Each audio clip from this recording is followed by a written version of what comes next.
Bom dia, meus queridos alunos, como é que vocês estão? Estamos aí cada dia num cenário novo, né? Mas sempre de fone de ouvido e cada vez mais cabeludo.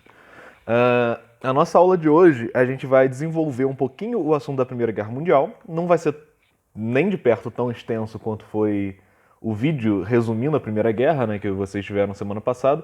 Espero, inclusive, que todo mundo tenha visto tudo, tá? Não sejam, né, cara de pau, vejam a aula, porque é importante, senão vocês vão se ferrar depois, tá? Principalmente não só por causa de avaliações, né, mas porque entender a Primeira Guerra Mundial é entender o mundo em que a gente vive hoje, tá? Eu costumo dizer que existem dois grandes eventos para entender o mundo que a gente vive hoje. O primeiro foi o renascimento cultural, tá? Principalmente ali o que ele vai motivar, né, que é o iluminismo, porque no iluminismo a gente tem uma oposição entre o mundo medieval e o mundo moderno, e o nosso mundo é um mundo em oposição ao mundo medieval. E a segunda coisa é a Primeira Guerra Mundial, por causa do que a gente vai ver hoje, tá? Então tá, a gente vai falar sobre consequências da Primeira Guerra. Eu estou enviando para vocês um PDF e eu vou usar esse PDF aqui para me basear no que eu vou falar, tá? Ele tá com todos os linkzinhos bonitinhos ali de onde eu tirei as informações, para vocês poderem pesquisar mais.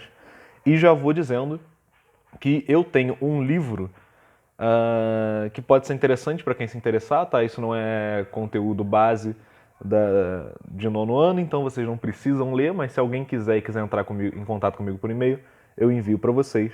É um livro sobre o Tratado de Versalhes e ele explica. A primeira parte do livro é uma explicação do autor, né? O autor ele está escrevendo de fato. A segunda parte é um diário de uma pessoa que estava presente nas audiências nas audiências que formularam o Tratado de Versalhes, né? Então é bem interessante aí para entender as consequências da Primeira Guerra e entender o porquê necessariamente o Tratado de Versalhes implica no início da Segunda Guerra algumas décadas depois, tá bom? Bom, a Primeira Guerra Mundial, como a gente sabe, ela foi um conflito, né, armado de proporções gigantescas, nunca vista antes na história da humanidade. Existem alguns historiadores que costumam brincar, né? Eu até fiz essa brincadeira com a turma do sétimo ano, que durante as grandes navegações a gente vai ter uma. As grandes navegações não, né? Mas durante o período expansionista inglês a gente vai ter o que a gente chama de guerra imperial, de guerra mundial, porque a gente vai ter várias guerras dentro das colônias inglesas. E como o Império Inglês é grande pra caramba, ele acaba abrangendo o mundo inteiro, né? Ele está em todos os continentes conhecidos da época. A Primeira Guerra Mundial, ela não é chamada Guerra Mundial porque ela está em todos os continentes, tá? Ela não está em todos os continentes, ela acontece especificamente na Europa, tem alguma influência ali do Oriente, mas é especificamente na Europa. Por que ela é chamada Guerra Mundial, então? Por causa dos abalos mundiais que ela vai gerar. Primeiro porque é um conflito com um monte de países envolvidos, né? Quando a gente fala de Tríplice Aliança, Tríplice Entente, a gente fala dos principais países envolvidos. Mas óbvio que não são só aqueles, né? Óbvio que se a gente está tendo a Guerra Mundial, a guerra do tamanho da Primeira Guerra, na Europa, Portugal vai interferir, Espanha vai interferir, tem um monte de países que vão interferir, tá? O Império Otomano ali vai interferir, tem um monte de coisa que vai acontecer. Mas principalmente por causa das questões mundiais que isso engloba, tá? Primeiro a gente vai falar das questões econômicas, tá? Quais foram as consequências econômicas da Primeira Guerra Mundial? Pré-Primeira Guerra Mundial, em 1913 e até parte de 1914, a gente está falando de um mundo, vocês lembram lá da última aula, que ele está passando ao mesmo tempo por um somatório dos capitalismos industrial e do capitalismo financeiro, isso é, aquele capitalismo que é gerado pela produção em massa de produtos das indústrias, somado ao capitalismo que está nascendo, né?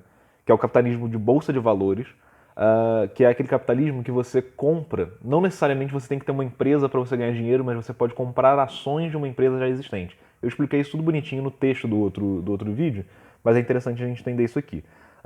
Esse é o capitalismo que existe hoje em dia, tá? O capitalismo financeiro. Como é que funciona? Vamos supor que você tem 10 mil reais. Se você quer fazer esses 10 mil reais crescerem, você tem algumas opções. Você pode comprar um monte de produto, você compra, sei lá, 10 mil reais em garrafa d'água, e aí você sai vendendo isso daí na rua. Vai crescer, teu dinheiro vai multiplicar, só que vai demorar uma pá de tempo, você vai ter muito trabalho, né? Então, vamos supor que você compra cada garrafa R$ 1, você vende a 3, você vai multiplicar de 10 mil para 30 mil. É um lucro até que justo, mas vai dar um trabalho danado. E você vai ter que trabalhar igual um cachorro no sol, né? Agora, qual é a tua outra opção? Você pode pegar esses 10 mil reais e abrir uma empresa para oferecer algum serviço, para fazer algum produto, para, sei lá, fazer o que você quiser. E aí você vai contratar funcionários, e esses funcionários é que vão ser a tua mão de obra, e ao invés de você sair vendendo água, você pode, por exemplo, abrir uma empresa de vender água, você contrata 5 malucos, bota todos eles para vender água para você, enquanto você fica sentado, no final do dia você tem o teu retorno, tá? Sentado, tá? Mais ou menos. Você vai ter aí o problema, todo o trabalho da gerência, mas enfim. Isso é mais ou menos o que é abrir a empresa.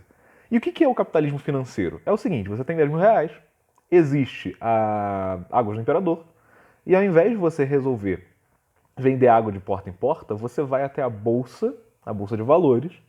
Aqui no Brasil, a Bolsa de Valores é a Bolsa de São Paulo, se eu não me engano.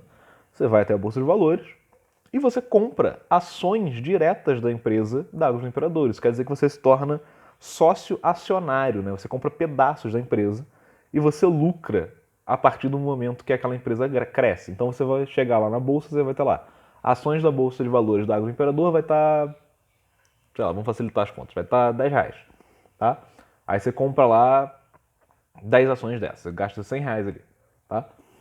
Daqui a 3 meses acontece alguma coisa e a água fica mais cara, a água fica, na verdade, mais acessível, produz mais, a empresa cresce, o valor dela aumenta e as ações passam a 20. Aí você vende aquelas ações que você comprou 10 a 20 reais, você dobrou seu dinheiro, entendeu? É assim que funciona o capitalismo financeiro. Então a gente está vivendo um período no mundo em que esse capitalismo está sendo inserido, está começando a existir, ainda é muito diferente do de hoje, porque hoje a gente faz isso na internet. Tá? Naquela época você tinha que ir até o banco e comprar ação em papel, berrar lá com as outras e tal, não sei o quê. E a principal bolsa de ações desse mundo é a bolsa inglesa. Por quê? Porque a Inglaterra é a maior potência do mundo desde as grandes navegações, desde o Império Marítimo Europeu, tá? Então, a gente está falando aqui do século XX, mas a gente pode dizer que a Inglaterra é a principal nação europeia desde o século XVI, desde o século XVII, ali vai. Mas é a principal economia do mundo, tá?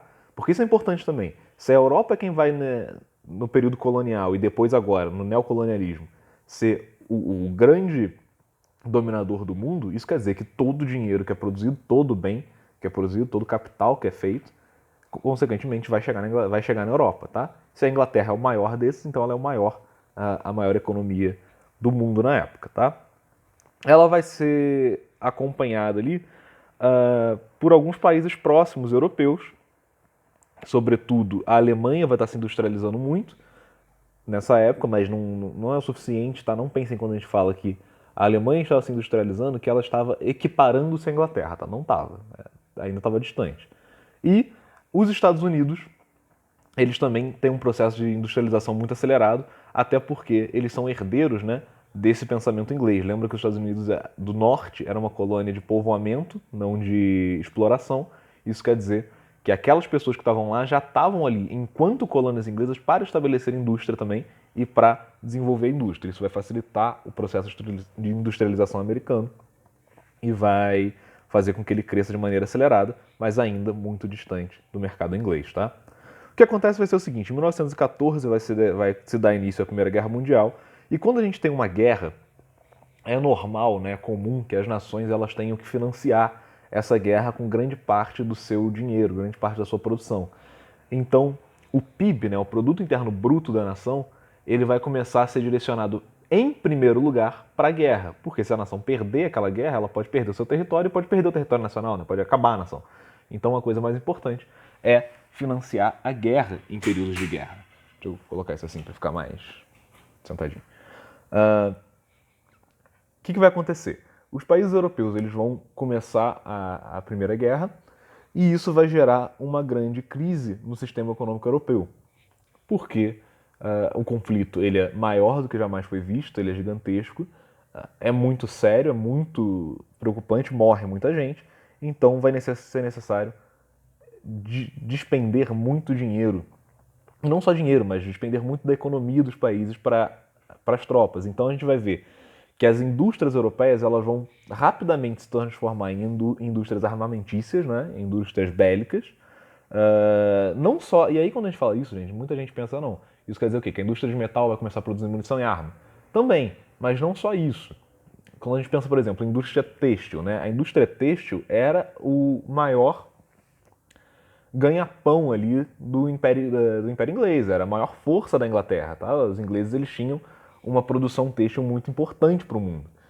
Quando a gente começa uma guerra, essa indústria têxtil ela vai ter que se adaptar. Então ela vai começar a produzir roupa para soldado, ela vai começar a produzir com menos qualidade, porque tem menos dinheiro entrando ali, tem menos gente comprando roupa, roupas finas, né, roupas mais sofisticadas.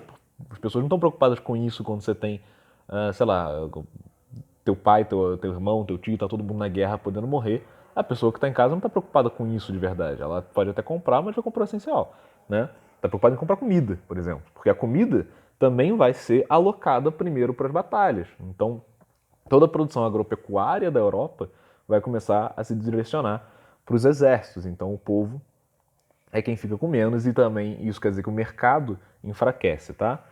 Obviamente, isso ameaça as indústrias que estão dentro da Europa propriamente. Então, por exemplo, se a indústria têxtil é forte na Inglaterra, isso quer dizer que existem fábricas têxteis fortes na Inglaterra. E essas fábricas é que fazem parte da bolsa, né? Daquela bolsa que a gente estava falando, da bolsa de valores.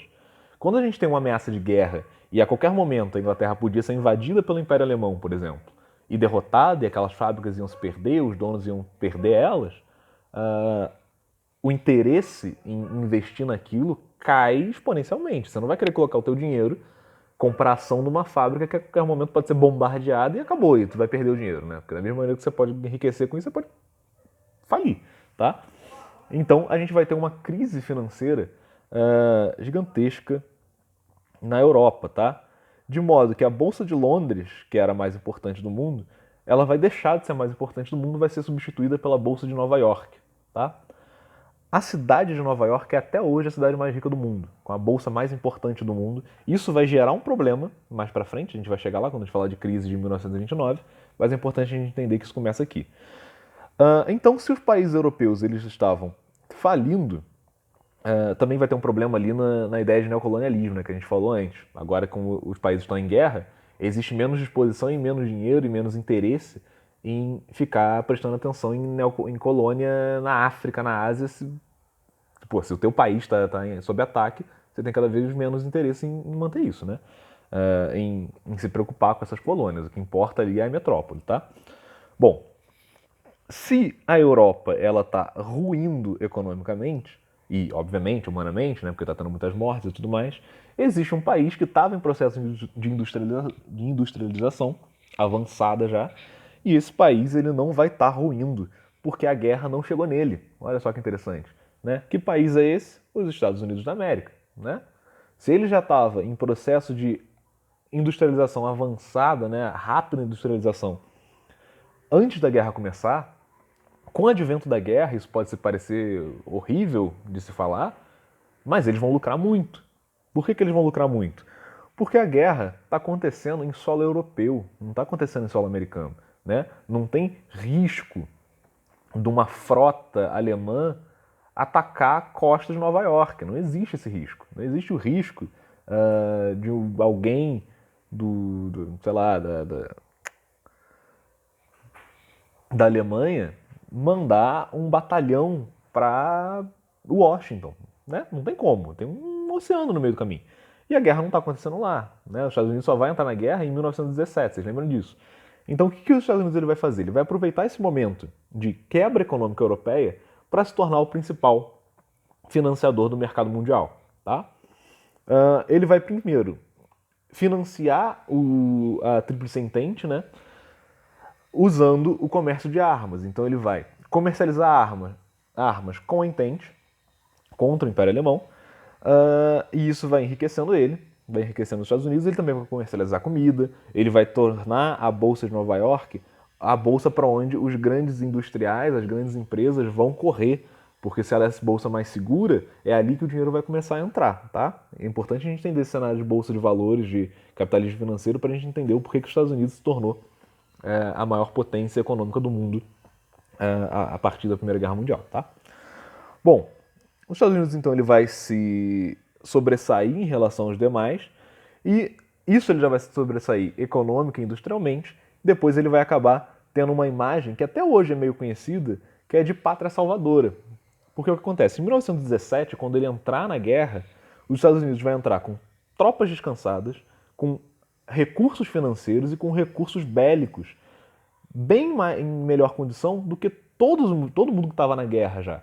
Ele vai entrar com um exército mais forte do que o da Entente, com quem ele vai se aliar, e mais forte do que o Império Alemão, com quem eles estão lutando, tá? Do que os aliados, né? Os aliados?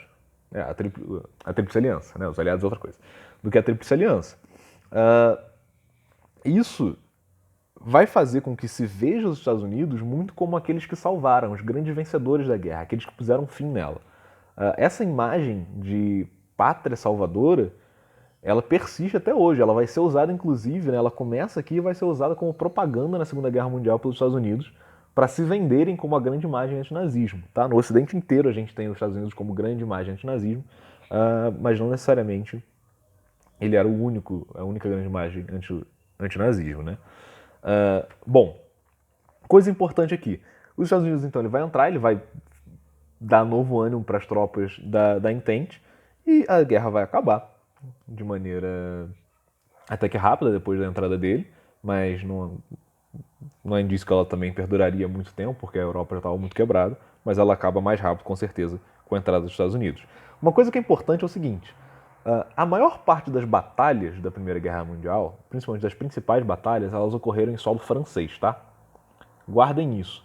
Isso vai ser importante para a gente entender o porquê que o nazismo ele se tornou, né, a Segunda Guerra Mundial, o nazismo ele se tornou tão temido mundialmente quando ele toma a cidade de Paris muito rápido. Porque na Primeira Guerra Mundial, por 4 anos, as principais batalhas foram travadas em território francês e foram os franceses em maior... Claro, né? Todo mundo ali tinha ingleses juntos, depois vai ter americanos, tinha italianos, tinha todo mundo ali junto brigando na Primeira Guerra. Mas, em certo sentido, foram os franceses quem mantiveram as forças da coalizão rival detidas, tá? E quando eles caem na Segunda Guerra Mundial, isso vai gerar um impacto mundial muito grande, cultural. A gente vai ver isso depois. Então guardem isso, tá? Principais batalhas sempre na França, quase sempre na França, e a França fazendo frente ali à coalizão da Alemanha.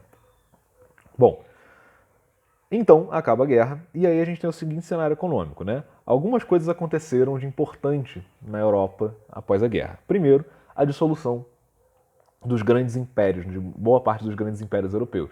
Quando começa a guerra, a gente tem ali no mapa, eu lembro que eu mostrei para vocês, deixa eu até ver se eu consigo abrir ele aqui de novo, rapidinho, mas também é fácil para vocês acharem, tá? Quando começa a guerra, a gente tem na Europa 3 grandes impérios no mundo, que são no mundo europeu, tá? Que são o Império Russo, o Império Austro-Húngaro e o Império Alemão. Ao fim da Primeira Guerra, esses 3 impérios, que são claramente europeus, foram dissolvidos.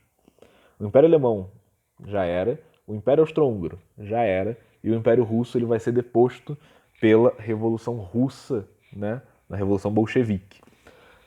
E vai se tornar a União, a URSS, né, a União das Repúblicas Socialistas Soviéticas, tá? Então esses 3 impérios eles já acabaram. Além disso, o Império Otomano, que existe, olha, há muito tempo, né? O Império Otomano, ele existe desde o fim da Idade Média. Ele também vai perder muito território, ele vai encolher muito.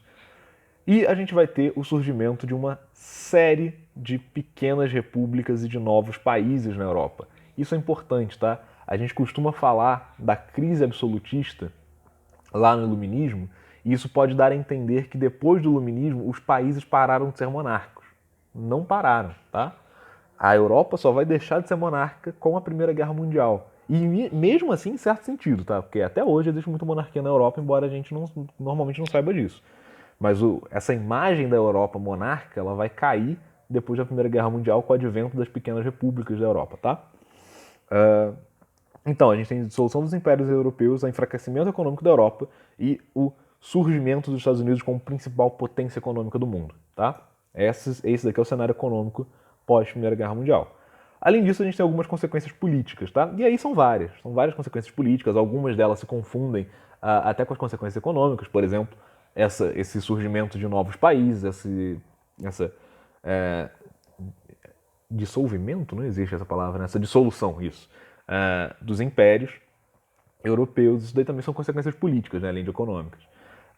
Mas tem uma consequência política que eu quero tratar mais específico, que é o Congresso, o Tratado de Versalhes, tá?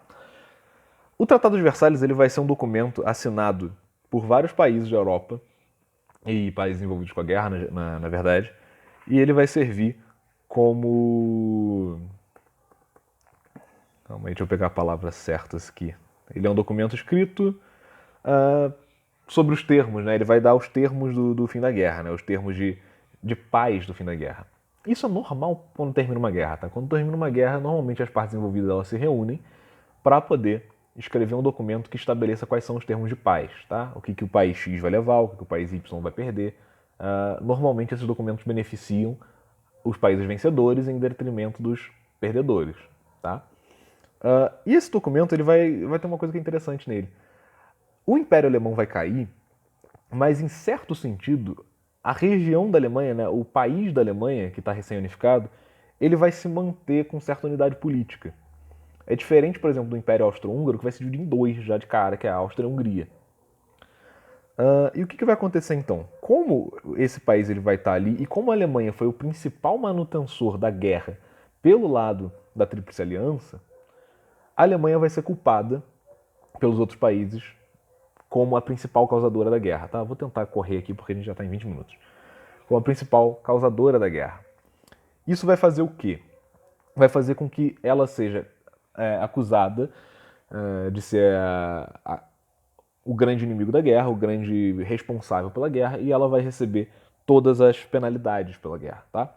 Essas penalidades elas são militares, econômicas e geográficas. Ela perde cerca de 13% do território dela. Isso pode parecer, em números, talvez não pareça tanto, mas se a gente parar para pensar 13%, é mais de 10% de um país. Isso quer dizer que eles perdem, por exemplo, mais de 10% da população. Eu não sei exatamente quantas pessoas haviam na Alemanha naquela época, mas se a gente pensar no seguinte, que ela tem, sei lá, 1 milhão de pessoas, 10% são 100 mil. Né? Então 100 mil de pessoas deixam de ser alemãs para ser de outras nacionalidades de um dia para a noite. Ela vai perder a sua capacidade de poderio militar. De que maneira? A Alemanha ela não vai poder produzir armamentos pesados, ela não vai poder produzir armamentos de guerra em geral, né? Tanques, artilharia pesada, esse tipo de coisa. Ela não vai poder ter nem marinha, nem aeronáutica de guerra, e ela vai ter a sua capacidade de soldados reduzida a 100 mil soldados só. 100 mil soldados parece muita gente, mas se a gente está falando de um país inteiro, é muito pouca gente, porque caso haja uma invasão na Alemanha, e vai ser essa uma das desculpas que o Hitler vai usar mais para frente para reconstruir a força militar alemã, eles não teriam como se defender, tá? E ela vai sofrer uma perda econômica, sendo condenada a pagar quase 20 bilhões de marcos alemães para os países vencedores, com uma diferença. Nessa época, o lastro, que é uma coisa importante na economia, que é o que garante, por exemplo, a validade da moeda, o lastro mundial é o ouro. Então, ao invés de eles pagarem 20 bilhões de lastros de marcos alemães em moeda, eles têm que pagar isso em ouro, tá? O que significa perder muito mais do que 20 bilhões, porque ouro sempre valoriza. Bom, essas consequências elas vão gerar uma insatisfação enorme do povo alemão, e muitos historiadores eles vão perceber que o Tratado de Versalhes ele é uma preparação, ele vai ser quase que uma prerrogativa para a Segunda Guerra Mundial, porque ele vai ser a principal razão discursiva do Partido Nazista para convencer o povo alemão de que a guerra é necessária de novo contra aqueles que subjugaram a Alemanha, porque o país alemão, por causa dessas consequências, ele vai ficar muito atrasado, muito defasado em relação aos demais entre as guerras no seu desenvolvimento, tá? Gente, por hoje é isso, tá? Qualquer dúvida é só ir no e-mail. Tchau, tchau.